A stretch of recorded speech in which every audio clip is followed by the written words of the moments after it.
Mas como é que surgiu esse negócio? Porque foi criado, é descentralizado, não tem um banco central por trás, e isso provoca até muita dúvida nas pessoas, porque desde sempre, entre aspas, a gente entende o dinheiro como sendo algo emitido por uma autoridade central, por um governante. Você pega as moedas dos romanos, tinha lá o rosto do imperador.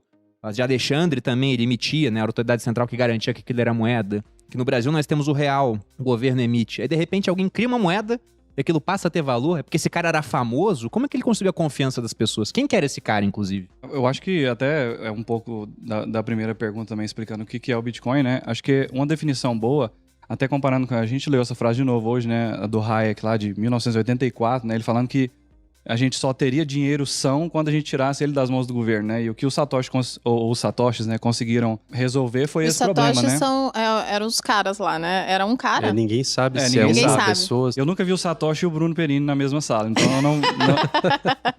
Você nunca viu o Batman e eu na mesma sala também, então. Mas esse cara que criou, ninguém sabe quem era. Satoshi Nakamoto, que é o codinome que ele usava.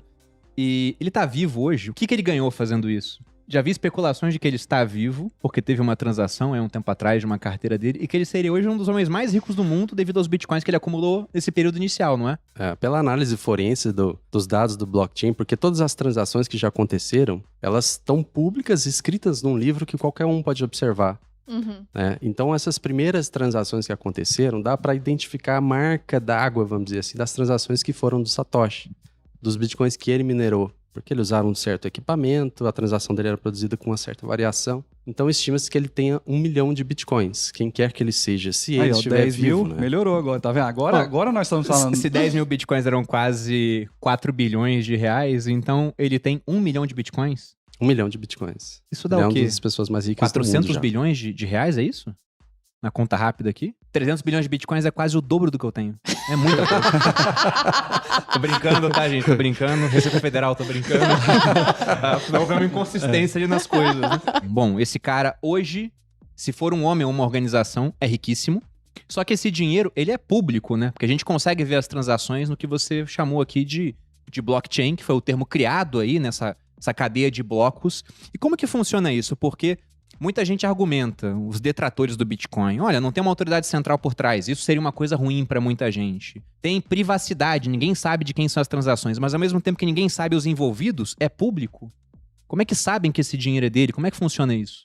Uma coisa sobre não ter uma autoridade central é que isso gera para você uma responsabilidade grande, porque agora você controla as suas moedas. E muita gente não quer ter controle, ele prefere deixar com o custodiante. A gente experimenta muito isso na corretora, a gente insiste pro pessoal, usufrua o que a moeda tem para te oferecer, que é você estar no controle do seu patrimônio. E algumas pessoas insistem em deixar, né? Mas as pessoas não ouvem, elas preferem confiar na gente e deixar as moedas sob nossa custódia, e não existe necessidade para isso, né?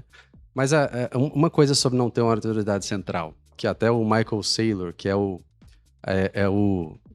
CEO da MicroStrategy, que comprou $1,5 bilhão de Bitcoin, que hoje já estão falando perto de 5 bilhões. E provavelmente incentivou a Tesla a fazer o mesmo, né? Foi quem? De certa forma. Só mostrando, esse foi o primeiro cara, pelo menos grande assim, né, de uma empresa de tecnologia, que ele resolveu pegar parte do caixa da empresa, que ele tinha em dólares, e falar, vamos comprar Bitcoin.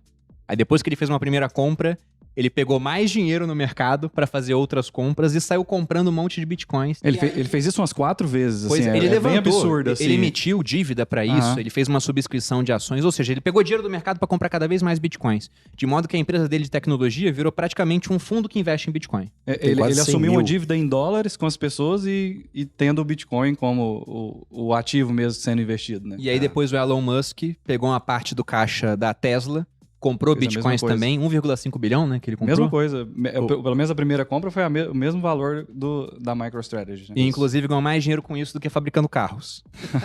E o Michael Saylor, uma frase que ele menciona de outra pessoa que eu não sei, mas é muito interessante porque ele diz o seguinte, no sistema atual, em que você tem um banco central, só poucas pessoas podem controlar a emissão de novas unidades da moeda, menos você. No Bitcoin, ninguém consegue controlar a emissão da moeda, inclusive você.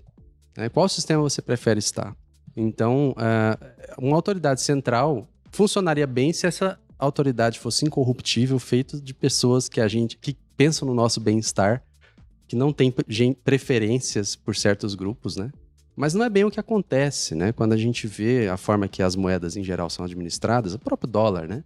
A gente não vê uma isenção no momento de quem vai ser resgatado ou de quem vai ser beneficiado com a criação das novas unidades e quem vai ser prejudicado. Porque sempre que novas unidades são emitidas, alguém paga a conta. Não é só a gente pensar o seguinte, se existe um certo número de... uma certa quantidade de moeda na economia, e você tem do outro lado a quantidade de bens, e de repente alguém vai e dobra a quantidade de moeda, o que vai acontecer com o preço dos bens, com esse dinheiro competindo pelos bens? Exagerar é a melhor forma de você ver se um problema é real ou não, né? Você olha ele, se ele fosse um problema gigantesco, aí você fala, não, então beleza, tem um problema. Porque aí você vê que inflação é um problema, né? Se você acrescentar 1 zero ou 2 zeros na frente de cada cédula de reais, de cada conta bancária, não vai mudar nada na economia real e todo mundo vai ficar mais rico, entre aspas, né? Mas isso é um problema. E todo mundo concorda nisso, mas quando você fala de inflação, nem todo mundo concorda, né? Tem muita gente que acha que realmente inflação é o que estimula a economia a seguir em frente. Né? Tem um pessoal com esse pensamento, né? Mesmo pessoal, quando você dá um sorvete, o cara bota na testa e não na boca. Mas de fato tem. Uma das coisas que vocês falaram bastante aí, que eu acho que dá medo nas pessoas do Bitcoin, é que não é palpável, né? Aí fala, nossa, é uma moeda digital. Mas poucas pessoas sabem que, na verdade, todas as moedas hoje são digitais. Praticamente. Porque a gente não vê mais o dinheiro impresso de fato. Então, quando você falou ali, dobrou a produção de moeda. Não é imprimir um monte de moeda. Na verdade, eles colocam algumas, lógico, eles imprimem, não sei a quantidade, porcentagem. Se fosse imprimir, talvez nem desse pra fazer o que fizeram durante a crise do ano passado. De botar toda a grana que eles botaram no mercado, como você transportaria né? esse dinheiro vivo em cédulas, por exemplo, para as pessoas? Na né? Argentina, que é um país que tem dificuldade no sistema bancário, as pessoas não confiam, porque tiveram um confisco há pouco tempo, o que aconteceu é que criaram muito dinheiro digital e começou a faltar dinheiro físico, porque as pessoas não querem deixar o dinheiro no banco. Então, a necessidade, né, de criar dinheiro físico veio disso. O pessoal ia no banco, não conseguia tirar, tiveram que imprimir dinheiro. E em outras épocas, fazer isso, simplesmente imprimir, ia ter uma limitação física, porque... O processo ia ser bem mais lento, né? Muito mais lento. Você pega o que aconteceu no ano passado, 20% dos dólares que estavam circulando no mundo foram criados em 2020. Agora, em 2021, tá acontecendo de novo. Daqui a pouco a gente vai ter 40% de todos os dólares no mundo criados nos últimos 2 anos. Enquanto com o Bitcoin, como você falou, serão apenas 21 milhões, que é a questão da mineração. Que é uma coisa que as pessoas não entendem. Acho que elas não entendem. Como assim é digital e minera? Dá uma impressão de que tem alguém com um garimpo. Como é que funciona isso? Eu ia só falar que o estímulo, por exemplo, o último estímulo do Fed agora, que na verdade foi um pacote de relief, né, de alívio, né, não foi nem de estimular a economia, mas a maior parte desse dinheiro foi dado para as pessoas mesmo como auxílio emergencial, né? Esse dinheiro, a parte burocrática, o trâmite dentro das casas deles lá, levou muito mais tempo do que simplesmente imprimir o dinheiro mesmo e transferir para as pessoas ou iniciar o processo de entregar esse dinheiro para as pessoas, né? Então, hoje em dia, realmente bem mais fácil. O pacote foi de 1,9 trilhão, não foi? Acho que é isso. Acho que foi isso. 1,9 trilhão de dólares, gente, vezes 5,70, isso dá 10,8 trilhões de reais. Isso é 30% maior do que o PIB do Brasil. Mas eu ia falar a respeito do que a Malu falou sobre digital, né? Eu até conversei com o Bruno no direct um dia, ele postou um story sobre isso, né?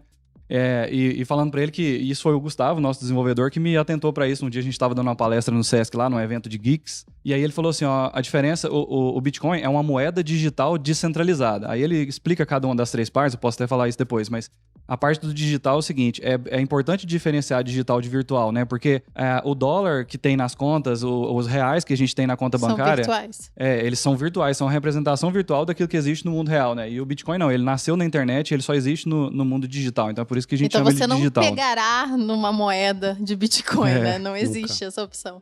Não existe, mas assim como você mal pega nos reais que você tem. Pô. O quanto da renda de uma pessoa hoje... ela vê realmente em papel moeda impresso. A não ser que você seja um traficante de drogas, né? É uma parte muito pequena. Malu? Eu não pego. Mas somente o cara que trabalha na informalidade hoje que tem contato com o dinheiro de papel. E cada vez menos, né? Porque o cara vira MEI, então tem um estímulo aí para que ele vá para uma parte mais formal, vai pagar pouco imposto para isso, vai ter um benefício em troca, e além disso ele vai aceitando transação com Pix, que é instantâneo agora.